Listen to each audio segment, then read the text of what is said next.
27 Mei 2019, sekitar pukul 21.30 malam, mungkin akan menjadi malam terindah bagi para pendukung Union Berlin. 1 km sebelah barat stasiun kereta Berlin-Kopernik di tengah hutan kota, atau tepatnya di Stadion Aller-Alten Försterei, 22.000 lebih orang lebur dalam kebahagiaan menuntaskan penantian lebih dari setengah abad. Union Berlin berhasil memastikan promosi ke Bundesliga 1 untuk pertama kalinya. Jangan lupa tekan tombol subscribe dan lonceng untuk mendapatkan notifikasi dari Epic Football. Skenario promosi Union bisa dikatakan dramatis. Sukses membawa keuntungan 2 gol di leg pertama, publik Alten Försterei bungkam pada menit 9 ketika Dennis Augo mencetak gol melalui tendangan bebas. Tetapi wasit Christian Dingert menganulir gol tersebut menganggap Nicolas Gonzalez menghalangi pandangan kiper Lava Gikiewicz. Union menjadi klub kelima asal Jerman Timur yang berlaga di Bundesliga 1. Energie Cottbus 2009 merupakan klub timur terakhir yang berkompetisi di divisi teratas sepak bola Jerman. Seluruh lapisan klub melakukan segalanya untuk kesuksesan ini. Itu adalah penampilan luar biasa dari tim, tetapi saya selalu percaya kami akan melakukannya, ungkap pelatih kepala Union, Urs Fischer. Ucapan Fischer memang benar, kesuksesan Union tidak hanya datang dari keberuntungan dan kinerja tim di lapangan. Lebih luas di tengah pergolakan politik hingga kesulitan finansial, para supporter dengan tulus memberikan keringat dan darah yang membuat klub berjuluk Die Eissernen, si besi itu hidup panjang.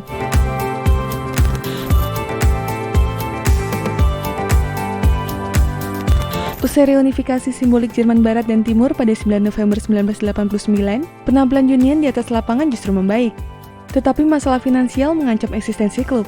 Timpangnya ekonomi antara ex-daerah Jerman Barat dan Timur tak dapat dilepaskan dari faktor utama. Menurut jurnalis Deutsche Welle Brad Neely, setelah reunifikasi Jerman pada tahun 1990, lebih dari 14.000 perusahaan Jerman Timur diprivatisasi dan sebanyak 4 juta pekerja Jerman Timur kehilangan pekerjaan. Namun Eisern sempat menjadi pemuncak Regionalliga, divisi 3 Liga Jerman, pada 1993 dan 1994, tetapi tidak diperbolehkan promosi ke Bundesliga 2 lantaran masalah finansial. Selepas naik turun divisi pada tahun 2000-2001, Union dengan bantuan penyerang asal Brasil, Daniel Teixeira berhasil melangkah ke babak final DFB Pokal untuk pertama kalinya. Kendati kalah dari Schalke 04 di babak final, regulasi memungkinkan Union untuk lolos ke fase pertama Piala UEFA. Musim 2004, mereka kembali terdegradasi ke Regionalliga dan badai finansial kembali menerpa para pandai besi. Asosiasi Sepak Bola Jerman atau DFB menginginkan jaminan uang registrasi di Regionalliga sebesar 1,46 juta euro. Dirk Zingler sebagai pemilik baru menalang sebagian besar dana, sementara para fans secara sukarela melakukan kampanye Blood for Union, atau jika diterjemahkan berdarah untuk Union. Kampanye tersebut berkonsentrasi dalam kegiatan donor darah, yang mana seluruh keuntungan donasi tersebut diberikan kepada klub. Transfusi darah kepada klub untuk tetap hidup. Setiap sumbangan sangat membantu dan jika beberapa sponsor yang kuat secara finansial ikut serta, kami akan mendapatkan 1,46 juta euro bersama. Itu akan menjadi ciri khas Berlin dalam keadaan darurat, setiap orang berdiri bersama dan membawa setiap anak keluar dari sumur. Karena satu hal yang pasti, Berlin membutuhkan satu FC Union, tulis pernyataan di situs resmi klub. Union bertahan hidup, tetapi degradasi ke divisi 4, liga semi profesional tidak terelakkan. Zingler berjudi dengan mempertahankan beberapa pemain profesional di tengah keadaan finansial yang di ujung tanduk. Perjudian terbayar, Daniel Teixeira kembali ke Alten Försterei dengan mengantarkan Union kembali ke Regionalliga. Supporter Union kembali diuji.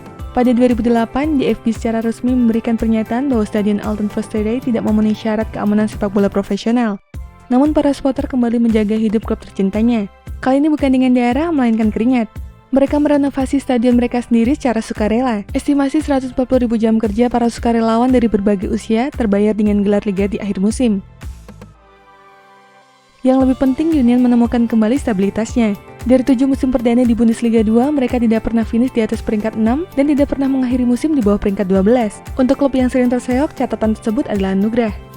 Puncaknya pada musim 2018-2019, ketika Urs Fischer, pelatih yang membawa FC Basel menjuarai Liga Swiss pada 2015 dan 2016, masuk sebagai juru taktik menggantikan Andi Hofschneider.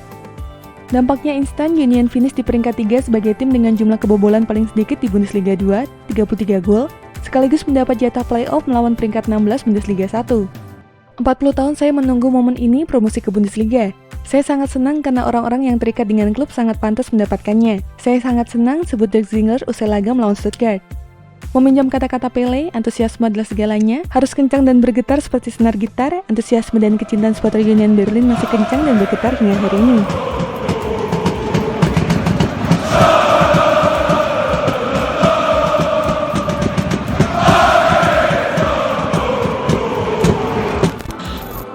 Dan itu Itulah informasi mengenai dunia sepak bola dari Epic Football. Jangan lupa untuk like, share, dan subscribe.